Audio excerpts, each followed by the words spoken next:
Crystia. What's going on, ladies and gentlemen? Welcome back to The Fringe.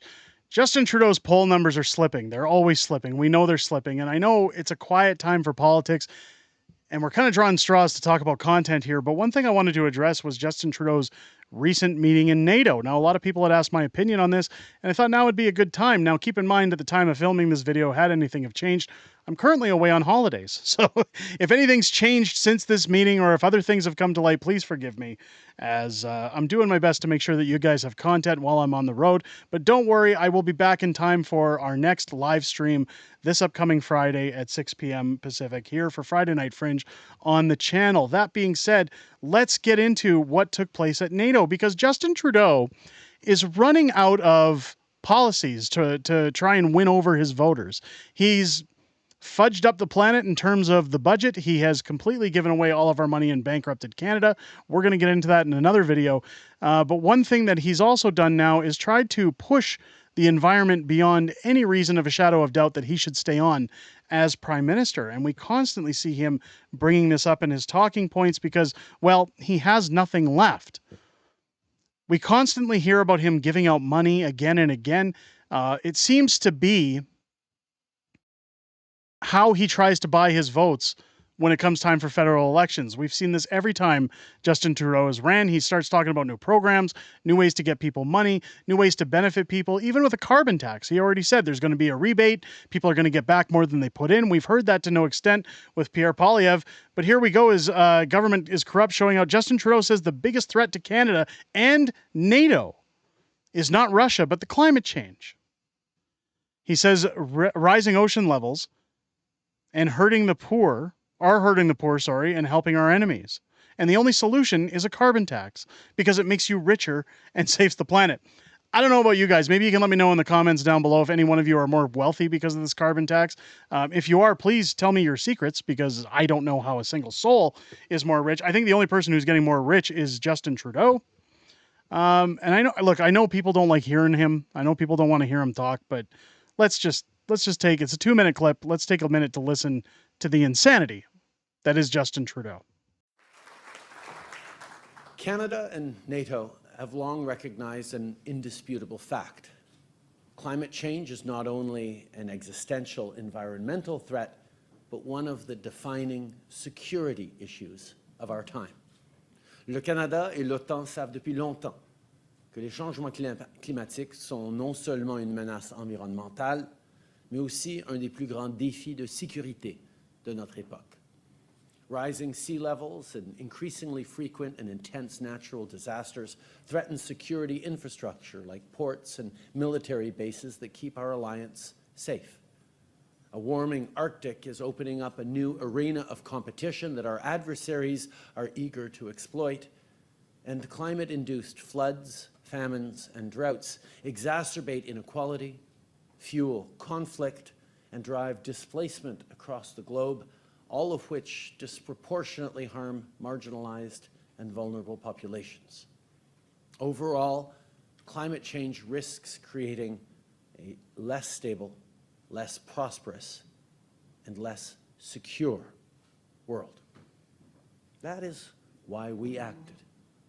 Back home, our government has shown global leadership in addressing the climate crisis. We've placed a price on pollution that simultaneously reduces our emissions and puts more money in the pockets of 8 out of 10 Canadians. We launched Canada's first national adaptation strategy to build stronger and more resilient communities. We became the first major oil-producing nation to introduce a cap on emissions from the oil and gas sector. And we're creating hundreds of thousands of good-paying, sustainable jobs from coast to coast to coast with our $160 billion investment in our net zero economic plan and green industrial strategy. Now, am I the only one who, am I high? Am I taking crazy pills? First off, 8 out of 10 Canadians do not benefit from his carbon tax rebate.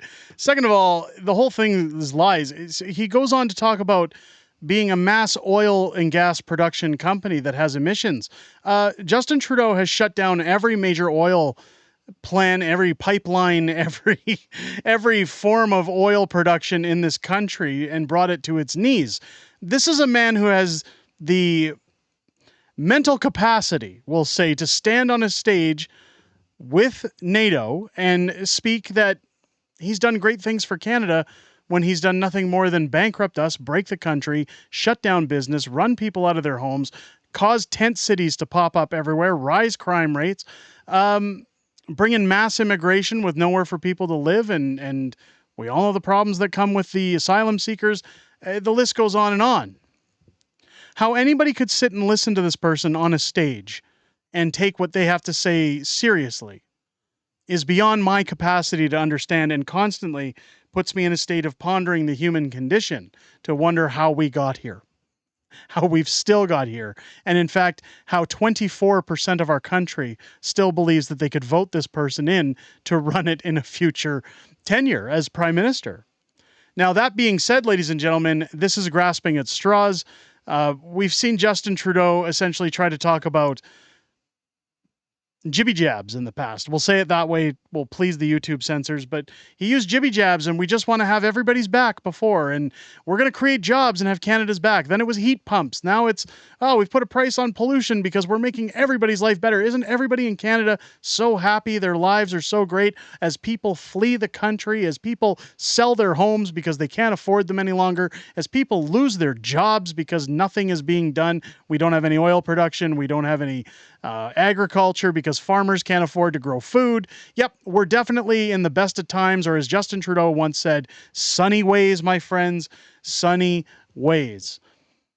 I know this is a bit of a opinion piece rather than news, but again, I wanted to show this because it really does reflect the complete lack of awareness or self-awareness that Justin Trudeau has, and why this man is literally counting his days down until his boring job, as he puts it, is over as Prime Minister of Canada. Let me know what you guys think down below. Has Justin Trudeau done everything that he said he has done at NATO? Do you think he's doing a good job?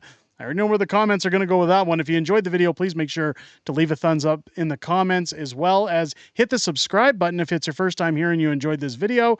Also, turn on your bell for notifications. Join us live again this Friday, where I'll be back after a brief vacation with the family for our Friday night live streaming show, Friday Night Fringe, where we're going to go over everything that happened this week in politics and maybe what I've heard about that's happened while I've been away. I always look forward to chatting to you guys outside of making these videos, and look forward to hearing each and everything you have to say in those live streams. I hope you guys enjoy the rest of your week and enjoyed this video, and have a great rest of your day. I'll catch you on the next one.